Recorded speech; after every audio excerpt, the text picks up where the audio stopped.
And so I just want to take a moment this morning to recognize and honor all of the holidays, all the festivals, all the feasts, all the New Year observances of our soul family. Yes, because this is a month that really recognizes the sacred time for, excuse me, for many of our Muslim sisters and brothers, Christians, Jewish people, Indian people. There's a lot of sacred holidays that are happening right now. And what is so interesting to me, or let me not get into a sermon about this. Okay. But what is interesting to me when we talk about the different holidays and religious observances is that there are more similarities between all of them than there are differences. So I would just invite you to join me in sending some oneness love vibrations to our soul family who may not end their prayers with, and so it is. We are one. So let's just take a pause and take a deep breath and just send out that love energy to everyone. No one is excluded.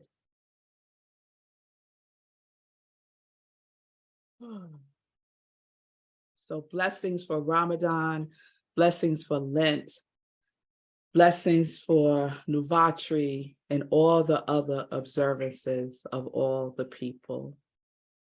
We are one under the oneness of the Most High. Amen. All right. I think it's important for us to just recognize the oneness. The oneness. And we get to do that wherever we go, wherever we go. So we are wrapping up our CSL March theme of cultivating authenticity. And I love this month. I love all the topics. I loved all the talks. I love just the energy of authenticity showing up all over the place, right? Showing up as, are you going to stand in your authenticity or are you going to run and hide, Melissa? Right? We get those opportunities, especially we become more present to those opportunities, I would hope, when we are in these specific themes and topics every month. So just to take us through the journey of the month real quickly, we started the month with everyone else is taken. And you'll remember that Oscar Wilde quote, be yourself. Everyone else is already taken. And we really unpacked the vibrational code, the origins of the words cultivating and authenticity. And if you recall, the origin of cultivate is to care for and to till, like soil, like your soul, right? And the origins of authentic is coming from the author. And who's the author? The one Most High God. Yes? To be genuine, original, and primary. And so we remember that we are authenticated by God because we are awfully and wonderfully made. Yes? And then Sunday, we dropped the mask and the bushel. And that was inspired from the Bible verse, you are the light of the world. A city that is set on a hill cannot be hidden. Nor do they light a lamp and put it under a bushel, but on a lampstand, and it gives light to all who are in the house. Let your light so shine before everyone that they may see your good works and glorify God in heaven. And I shared a little bit about the life of Peace Pilgrim, the woman who dedicated her life to be in peace in the world. And she walked more than 24,000 miles around America with her peace mission. And she reminded us again that we can't hide our light under a bushel. And she said, and I wrote this down, I have this posted in my office. She said, if you know, but do not do, you are a very unhappy person. If you know and do not do, you are a very unhappy person. So we must be obedient to what we know is ours to do. And it is ours to do, to be authentic. Yes, to shine our light in the world, to drop our mask, and to get to begotten. Let's get to begotten. Yes, because we are living a life pattern that is harmonious. And then last Sunday, my beloved brother, Rev Patrick, graced us with his presence. The boundaries build bridges. Say that fast 10 times. Boundaries build bridges.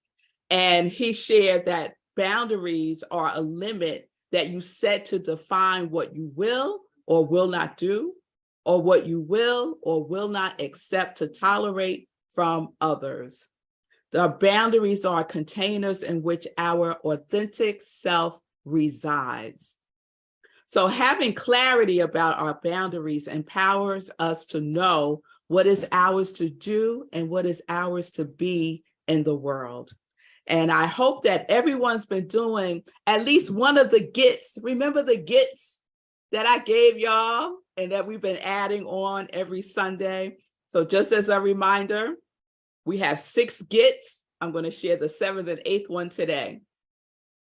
Get yourself by being yourself. Get deliberate. Get inspired. Get going. Get devoted. Get to begetting. And for boundaries, let's just say get boundaries. And I'll share the 8th one later on. So that brings us to today. And today's message is no approval needed. And Chris guided us through a beautiful meditation to release that, to release the need for approval from anyone, because God has already approved us. And so what other approval could we possibly need but God's approval? Yes? So have you established boundaries around being authentically who you are by not needing the approval of others to be authentically who you are? Does that make sense? Let me put it this way. Are you waiting for someone else to give you the stamp of approval before you will be your authentic self? Because God has already authenticated us. We are already awesome. We are already wonderful, right? We have already received our quality control sticker from the Most High. It says good and very good. Yes? So there may be times in our lives that we find ourselves waiting for permission to shine our light, to be authentic, and to drop our mask. And for me, oftentimes in my life, that had been needing approval from my parents or a teacher or someone that I admired. And then today I discovered through the meditation that I was also having this thing about approval from people who are not even in this physical form anymore. So it was wonderful to release that. So I get to end March with that clarity. Thank you, Chris Ferraro. So no approval is needed because we have nothing to prove. Our book for this month is Chris Ferraro's Manifestation and Brene Brown's The Gift of Imperfection. I don't know if folks have picked up this book. It's really a wonderful book. It's one of her older books. It's probably over 10 years old now. But it has a lot of gems in it. And one of the things that Brene Brown says about authenticity is a collection of choices that we have to make every day. It's about the choice to show up and be real, the choice to be honest, the choice to let our true selves be seen. And we know that Brene Brown has done a lot of work around the topics of shame and vulnerability and courage. And there's a chapter in the book titled The Thing That Gets in the Way. And what she says about this is, if we really want to live a joyful, connected, and meaningful life, we must talk about the things that get in the way, especially shame, fear, and resistance to vulnerability. Because when we establish a boundary of not needing the approval of others to be our authentic selves, we are developing what Brene refers to as shame resilience. Shame resilience. So this is what shame resilience means. Shame resilience is the ability to recognize shame and move through it while maintaining our worthiness and authenticity. Then we have to talk about why shame happens. So we could be feeling a certain way, but we can still maintain our authenticity and our worthiness. So the need for approval is tied to our limited beliefs that have not yet been healed, transformed, released, surrendered. And I've said this a number of times, but there really are 5 main core beliefs, 5 main core limiting beliefs. I am unworthy. I am unlovable. I am not enough. I am not safe or secure, and I am alone. So if we live from the place of believing that we are not worthy, lovable, enough, safe or secure, and that we are alone, then we have the tendency to look out of ourselves for validation, for value. And we could start living a life pattern of hustling to feel valuable. And Brene says in the book that when we struggle to believe in our worthiness, we hustle for it. Do you feel sometimes like you're hustling, like you're struggling, like you're pushing through life? I love this month's Science of Mind magazine. Reverend Michael Gott is writing the daily guides for the month of March. And he had one on March 20th that was called Nothing to Prove. In it, he wrote this: I know there is no need to prove myself in any way, but my unconscious mind continues to resist the deeper embodiment of this knowing, always offering evidence for the ways in which I still don't measure up. And he asked these questions: how often in my life have I made choices and taken actions so as to prove myself to other people? I do that. I do that. Less and less, but I catch myself sometimes. I do.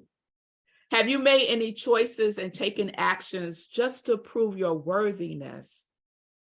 I matter. See me. Yes.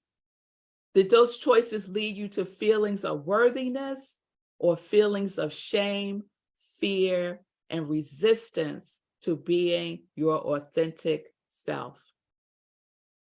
Oftentimes for me, it did not lead me to feeling worthy.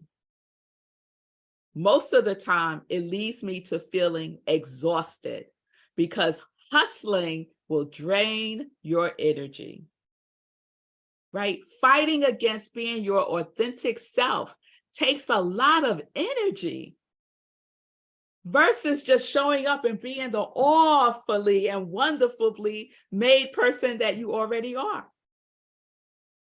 So I want to share a story about a young woman. She was about 18 years old. She had her first summer job at a corporation, and working at this corporation made her feel really important. She would get on the train to Manhattan. She would get to the building and show her corporate ID. She would take the elevator up to the executive floor. Now, she wasn't an executive, but she worked for one. And so that made her feel really special. One of the perks at working for this executive was if she worked past 7 o'clock, she got to take a car home. So they would give her a car voucher and she would get into these Black luxury cars. You know, the ones where the driver gets out and opens the door for you and closes the door for you. And then when you get to your destination, they get out and they open the door. Yeah, like that. Mm-hmm. So she was living the high life as far as she was concerned. So she would step out of that luxury car in her neighborhood and people would be looking at her wondering like, what is going on with her? She was feeling really, really good about herself. But this was a summer job and her time at the corporation was coming to an end, which meant no more luxury cars. So she decided that she was going to steal a bunch of the car vouchers. So the summer job ended, but guess what?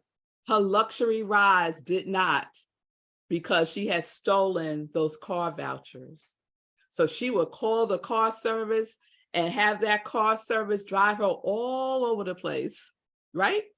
She was living a life at 18.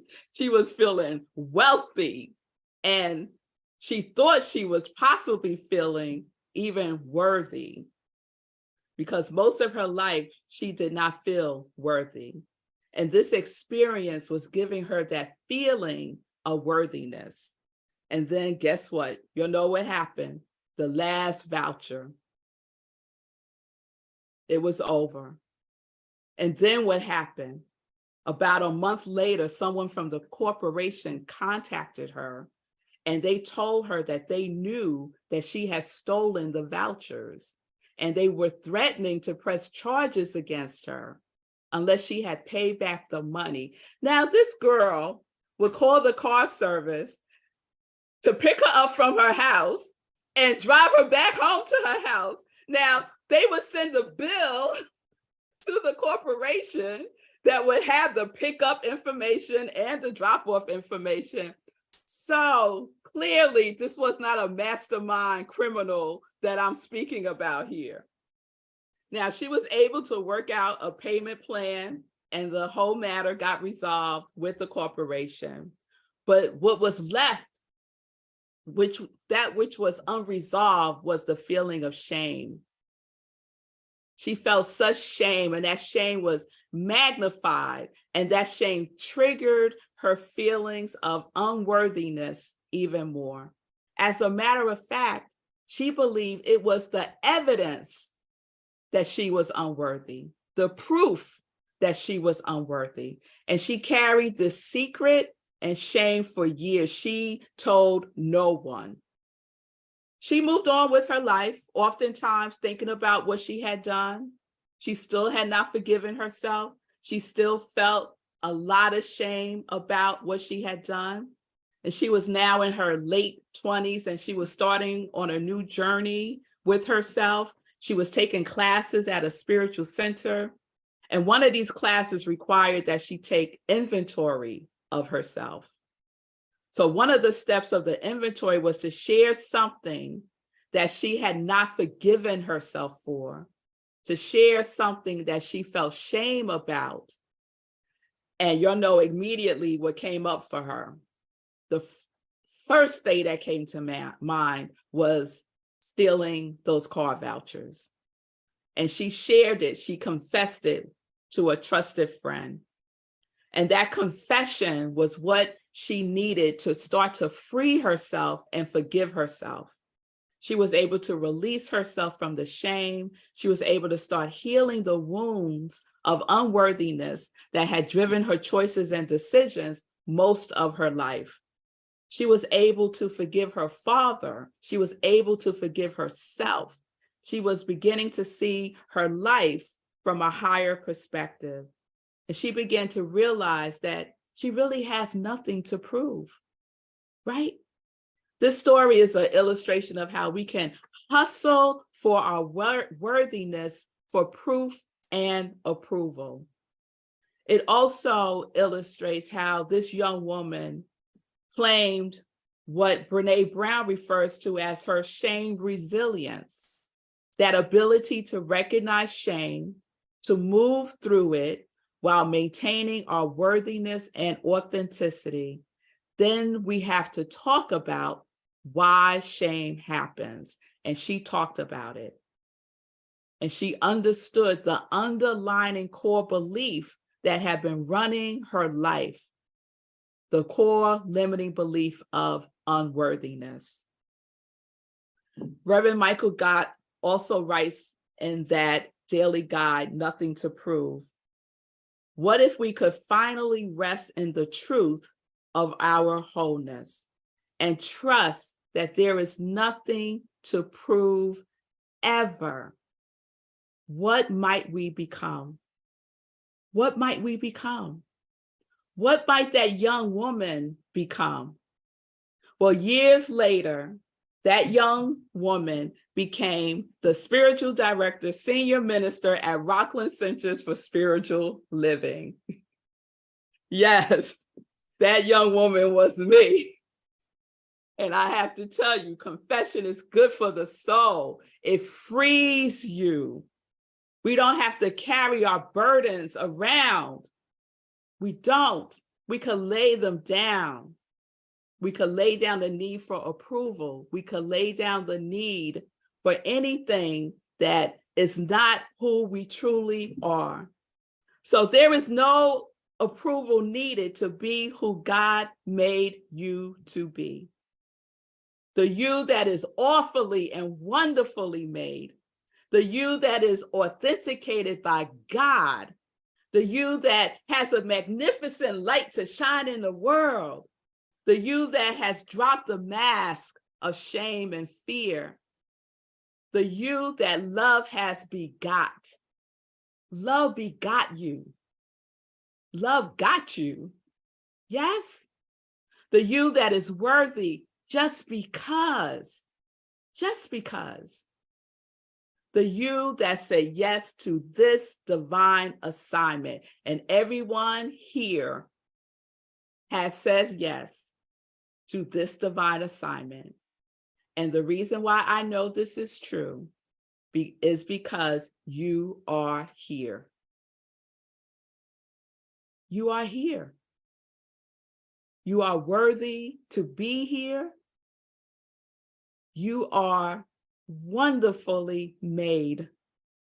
No approval needed by anyone because God has already approved you. Every breath that you take is God's approval for you to live authentically as the representation of the divine itself. So are you holding on to something that needs to be released? Are you willing to drop the mask and shine your light more now than ever before with the knowingness that there is nothing to prove and no approval is needed? Let me ask again. Are you holding on to something that needs to be released? Something that you might feel shame about? Something that you may feel unworthy, unlovable, scared, alone about? Are you carrying that burden of shame, fear, or resistance to authenticity? I can testify to this. Confession really is good for the soul. It really is. And oftentimes we make things way worse than they are in our mind, right? We become the worst person in the world because we stole some car vouchers when we were 18 years old, right? So confession, confess it, talk about it with someone that you trust, not just any old body, but someone that you trust. It could be a minister. It could be a really good friend. It could be your therapist, right? You can schedule a session with a practitioner here at Rockland CSL. They will hold your confidence and see your authenticity and support you in releasing the shame, right? Support you in releasing and shining your light so that you can be unencumbered by the past, by unforgiveness, and by those limiting beliefs. So here I want to add the 8th get. Get free. Get free. When we seek approval from others, we are holding ourselves in bondage. You can't get free if you're not moving and grooving and being in the rhythm of life. You can't get free. You can't be authentic. So let's get free. Let's free ourselves from the habit of proving our existence. Guess what, y'all? God is not asking us to prove our existence. So if God is not requiring us to prove our existence, then why would we be doing that to ourselves? So let's stop today. The conditions are perfect to get free today. Get free in our consciousness, get free in our spirit, get free in our emotions, free in our mental capacity to hold ourselves as we move through this. All is really well, but we have to believe that. No one else could prove that to us. We have to know it for ourselves. So at the center of being who we are, we get to be authentically who we are. Why? Because no one else can be who we are. No one else can be who we are. So let's get free. So I want to close this with something that I read in The Living the Science of Mind by Ernest Holmes. I have it here. Does anyone have this? It's like essays of the Science of Mind textbook. So it's like little bites of the Science of Mind textbook. I love this, Living the Science of Mind. So Ernest has an essay called Be Yourself. And that's what I would like to share, a piece of that with you in closing today. So let's just take a breath. I invite you to close your eyes and just go within and center yourself in the authentic self that you are right here and right now. There is an invisible presence hidden within us, which has at its source a higher power, and which acts through our actions, wills through our minds, and reveals itself in what we are doing.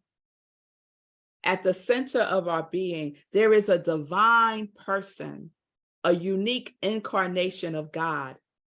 This is the source of all real inspiration, here and here alone, at the center of our being. At the center of our being is the real creative power. The question is whether we are living from this center, or whether we are thinking of ourselves as detached, separated, divided, alone, and inadequate. And I would add, are we living from this from a place of unworthiness, not being lovable, not being enough, not feeling safe, or feeling all alone? We all have direct access to the infinite presence, the universal person. There could be no more beautiful thought than that the divine spirit itself, infinite as it is also within us. And so it is. Ashe and amen. So this concludes our month of cultivating authenticity, the question of whether you are living from the center of authenticity or whether you are unauthenticating yourself by thinking of yourself as unworthy, unlovable, not enough, not safe, secure, and alone. I hope, I pray that you recognize again that you are awfully and wonderfully made. Peace and blessings.